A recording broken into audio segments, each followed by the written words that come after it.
देखो मत लगुच आज जो प्रधानमंत्री भाषण रे जो कथा अच्छी से ही आग को तार रूपरेख जीव टूरिस्ट मानक उपरे आक्रमण हवा गोटे अति निंदनीय कथा एवं जो माने याकू बाहाना करी आतंकराज चलेबे बोली भाविचंती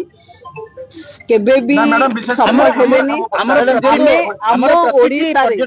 आमे ओडिसा रे आर रिव्यू आरंभ करिछि एवं जो टूरिस्ट फ्रेंडली पुलिस आमे विभिन्न थाना को एबे घोषणा डीजीपी पाखे पड़ी अच्छी विभिन्न थाना टूरिज्म थाना हिसाब रे डिक्लेयर होबो जो थिरे